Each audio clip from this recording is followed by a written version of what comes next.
Hello, നമ്മളിന്ന് ഒരു cabbage തോരനാണ് ഉണ്ടാക്കാൻ പോകുന്നത്. അപ്പോൾ ക്യാബേജ് കഴുകി നന്നായിട്ട് വൃത്തിയാക്കി വെച്ചിട്ടുണ്ട്. ഇനിയിപ്പോൾ അതൊരു 4ആയിട്ട് നമുക്കൊന്ന് ക്യാബേജ് ഒന്ന് കണ്ടിച്ചെടുക്കാം. എന്നിട്ട് ആ നടുക്കത്തെ ഭാഗം കൂടി നമുക്കൊന്ന് എടുത്ത് കളയാം, അതിൻ്റെ ആവശ്യമില്ല. ഇനിയിപ്പോൾ എത്രത്തോളം നമുക്ക് ക്യാബേജ് പൊടിയായിട്ട് അരിയാൻ പറ്റുന്നത് അത്രത്തോളം പൊടിയായിട്ട് നമുക്ക് ക്യാബേജ് ഒന്ന് അരിഞ്ഞെടുക്കാവേ. എൻ്റെ അടുത്ത് ചോപ്പറൊന്നും ഇല്ലാത്തതുകൊണ്ട് കത്തി കൊണ്ട് തന്നെയാണ് ക്യാബേജ് അരിയുന്നത്. അപ്പോൾ അതിപ്പോൾ യൂസ്ഡായി. ഇനിയിപ്പോൾ അത് ക്യാബേജ് പൊടിയായിട്ട് എല്ലാം അരിഞ്ഞെടുത്തിട്ടുണ്ട്. ഇനിയിപ്പോൾ നമുക്കൊരു പ്ലേറ്റിനകത്തോട്ട് ഈ ക്യാബേജ് എല്ലാം കൂടി നമുക്കൊന്ന് ഇട്ട് കൊടുക്കാവേ. ഇനിയിപ്പോൾ എല്ലാം കൂടി അതിനകത്തോട്ട് ഇട്ട് കൊടുത്തിട്ടുണ്ട് പ്ലേറ്റിനകത്തോട്ട്. ഇനി നമുക്കൊരു സവാളയും കൂടി നമുക്കൊന്ന് അരിഞ്ഞെടുക്കാം. അപ്പോൾ സവാളയുടെ നടുക്കത്തെ ഭാഗം ഒന്ന് ക്ലീൻ ചെയ്തെടുക്കാം. എന്നിട്ട് അതും ക്യാബേജ് അരിഞ്ഞ പോലെ തന്നെ എത്രത്തോളം പൊടിയായിട്ട് അരിയാൻ പറ്റുന്നത് അത്രത്തോളം നമുക്കൊന്ന് സവാളയും കൂടി ഒന്ന് പൊടിയായിട്ടൊന്ന് അരിഞ്ഞെടുക്കാവേ. അങ്ങനെ നമ്മൾ സവാളയും കൂടി നന്നായി പൊടിയായി അരിഞ്ഞിട്ടുണ്ട്. ഇനിയിപ്പോൾ ആ ക്യാബേജിനകത്ത് സവാളയും കൂടി നമുക്ക് ഇട്ട് കൊടുക്കാം. ഞാനൊരു സവാള എടുത്തിട്ടുണ്ട്, അപ്പോൾ അതും കൂടി ഇട്ട് കൊടുത്തിട്ടുണ്ട്. ഇനിയിപ്പോൾ കുറച്ച് വേപ്പിലയും കൂടി ഇട്ട് കൊടുത്തിട്ടുണ്ട് ഞാൻ.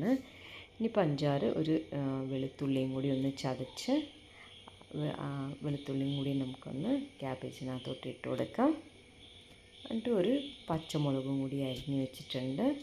നമ്മുടെ എരിവിനനുസരിച്ച് പച്ചമുളക് ആഡ് ചെയ്യാവേ. ഞാൻ ഒരു പച്ചമുളക് എടുത്തിട്ടുള്ളൂ. ഇനി കുറച്ച് 1/4 ടീസ്പൂൺ ജീരകവും കൂടി നമുക്ക് ആഡ് ചെയ്ത് കൊടുക്കാം. 1/4 ടീസ്പൂൺ മല്ലിപ്പൊടിയും കൂടി അതിനകത്തോട്ട് ഇട്ട് കൊടുക്കാവേ. അപ്പോൾ ഇനി ഒരു 1/4 ടീസ്പൂൺ ആവശ്യത്തിനുള്ള ഉപ്പും കൂടി ഇട്ട് കൊടുക്കാം. ഇനിയിപ്പോൾ അരമുറി തേങ്ങ ഞാൻ ചിരണ്ടി വെച്ചിട്ടുണ്ട്. ഇനിയിപ്പോൾ ആ തേങ്ങയും കൂടി അതിനകത്തോട്ട് നമുക്ക് ഇട്ട് കൊടുക്കാം. ഇപ്പോൾ ഞാൻ തേങ്ങ ക്യാബേജിനകത്ത് കുറച്ച് എക്സ്ട്രാ കൂടി ഞാൻ ഇട്ട് കൊടുക്കുന്നുണ്ട്.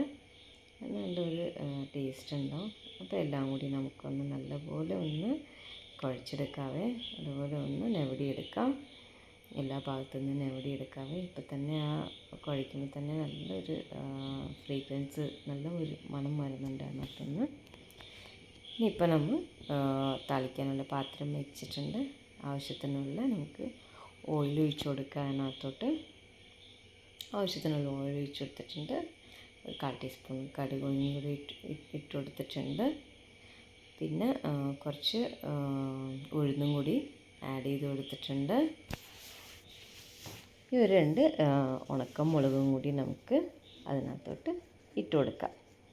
ഇനി അതൊരു ബ്രൗണിഷ് ഒരു ഇതായി വരട്ടെ, നമുക്കൊന്ന് ഇളക്കി കൊടുക്കാം. ഒന്ന് നന്നായി ബ്രൗണായി വന്നിട്ടുണ്ട്. നമുക്ക് ആ എല്ലാം മിക്സ് ചെയ്ത ക്യാബേജ് പാത്രത്തിനകത്തോട്ട് ഇട്ട് കൊടുക്കാം. അപ്പോൾ ക്യാബേജ് എല്ലാം കൂടി ഇട്ട് കൊടുത്തിട്ടുണ്ട്. ഇപ്പോൾ നല്ല രീതിയിൽ നമുക്ക് എല്ലാ ഭാഗത്തു നിന്നും ഒന്ന് ഇളക്കി കൊടുക്കുക. പിന്നെ ഇതിനകത്ത് വെള്ളമൊന്നും ഒഴിക്കുന്നില്ല. നമ്മൾ ഓൾറെഡി ഒരു വെള്ളത്തിൻ്റെ മയം അതിനകത്തുണ്ട്, അതുകൊണ്ട് ഒട്ടും വെള്ളം ഒഴിക്കുന്നില്ല. കൈവെള്ളവും ഒഴിക്കുന്നില്ല. തട്ടിപ്പൊത്തി നമ്മൾ നന്നായി ഒരു 10 മിനിറ്റ് വേവാൻ വേണ്ടി വയ്ക്കാം. നന്നായി വന്നിട്ടുണ്ട് കേട്ടോ. ക്യാബേജ് എല്ലാ സൈഡിൽ നിന്നും നന്നായി വെന്ത് വന്നിട്ടുണ്ട്. കണ്ടോ, നല്ലപോലെ ആയി വന്നിട്ടുണ്ട് കേട്ടോ. ഒട്ടും വെള്ളമില്ല. എല്ലാം ഒന്ന് ക്യാബേജ് സെപ്പറേഷൻ ആയിട്ടുണ്ട്.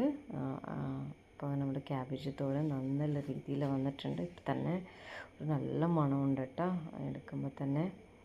അപ്പോൾ ക്യാബേജ് ഉണ്ട്, ഒട്ടും വെള്ളമില്ല. പിന്നെ ക്യാബേജ് വെക്കുമ്പോൾ മൂടി വയ്ക്കാനും പാടില്ല. മൂടി വെച്ച് കഴിഞ്ഞാൽ ഒന്നും കൂടി വെള്ളം കെട്ടും. അതുകൊണ്ട് മൂടി വയ്ക്കാണ്ട് തന്നെ നമ്മൾ ഇടയ്ക്കിടയ്ക്കൊന്ന് ഇളക്കി കൊടുക്കുക കേട്ടോ. നന്നായി വന്നിട്ടുണ്ട്. ഇനിയിപ്പോൾ ഒരു പാത്രത്തിനകത്തോട്ട് നമുക്ക് ക്യാബേജ് നമുക്കൊന്ന് സെർവ് ചെയ്ത് കൊടുക്കാം. ഞാൻ ഒരു പ്ലേറ്റിനകത്തോട്ട് സെർവ് ചെയ്യുകയാണ്. അപ്പോൾ എല്ലാവരും ഒന്ന് ട്രൈ ചെയ്ത് നോക്കുക. ഭയങ്കര എളുപ്പത്തിൽ ഉണ്ടാക്കാൻ പറ്റിയ ഒരു തോരനാണിത്. അപ്പോൾ എല്ലാവരും ലൈക്ക് ചെയ്യുക, സബ്സ്ക്രൈബ് ചെയ്യുക, ഹൈപ്പ് ചെയ്യുക, സപ്പോർട്ട് ചെയ്യുക. അപ്പോൾ ഇനി എല്ലാവരും സേഫായിട്ട് ഇരിക്കുക. ഇനി അടുത്തൊരു വീഡിയോ ആയിട്ട് നമുക്ക് അടുത്ത ആഴ്ച നമുക്ക് കാണാം.